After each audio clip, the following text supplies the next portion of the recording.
Hi guys, it's me. Just doing a quick update. I had a really bad weekend. You probably can guess by me saying that already. My pregnancy wasn't viable. They're pretty sure it's a miscarriage. Well, the only other choice is ectopic. My HCG keeps going down. It won't go up. So obviously I'm not going to be keeping this baby. I'm still pregnant at the moment, but obviously it's not going to last very long. So unfortunately, I'm miscarrying already. I'm just kind of out of it today because I have a lot of pain in my ovary.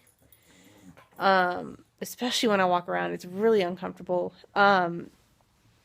And I talked to the doctor about it, and they don't think it's ectopic or anything like that. I had a few follicles that were pretty big on that side when they did the ultrasound last week before they knew I was pregnant.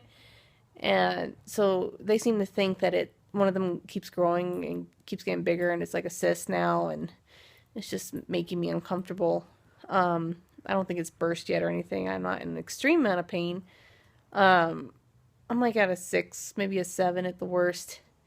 Not terrible though. It just made me really uncomfortable last night when I was trying to sleep.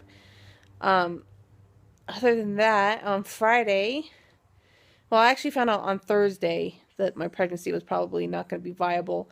We weren't going to know for sure until Saturday, obviously because we needed to do blood results again. Then on Friday, my little dachshund, you've probably seen him in the back of my videos, he got really, really sick, and he was vomiting a lot. And it was every couple hours, and it was like every 2 hours, and it was every 10 minutes. So I took him to the vet, and they said his white blood cell count was really high, like 30,000. And I think the highest they want is like 15 or 17. And so he was really sick.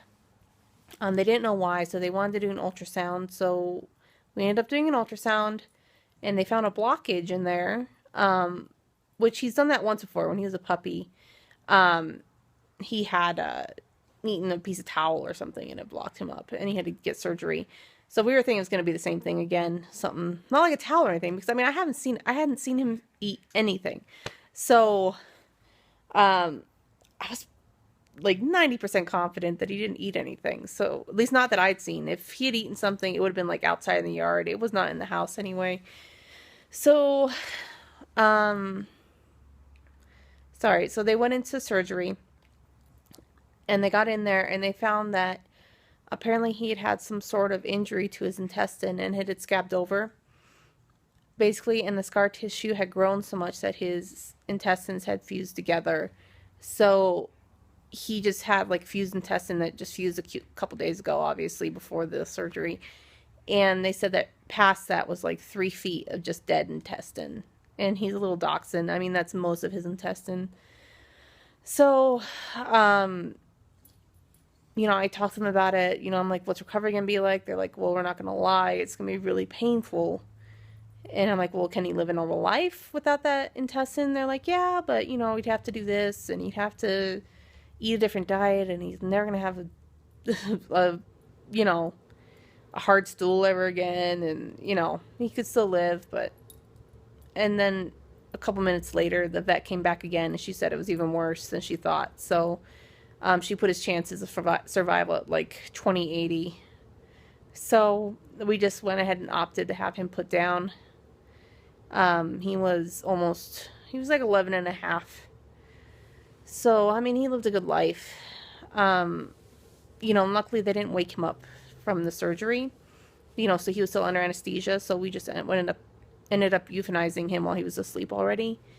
So at least he didn't have to wake up again and have to be put asleep and be confused and stuff like that. So at least he was still asleep for that. So yeah, I had a rough week. I lost 2 babies in 1 week, basically. It's really tough.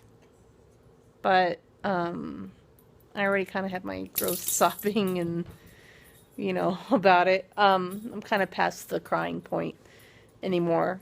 All I can do now is I know I can get pregnant now, which is great. And I've heard that the first cycle after a miscarriage usually you have a better chance of getting pregnant. So I'm hoping that's the case. I haven't really started aborting yet. My body hasn't, so I don't know when that's going to happen. Hopefully soon, because I would like to just try again. I don't want to sit around and wait for this forever. So, yeah, that's what's going on now.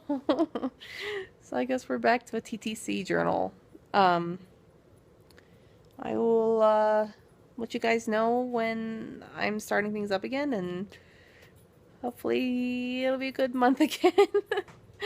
All right, bye.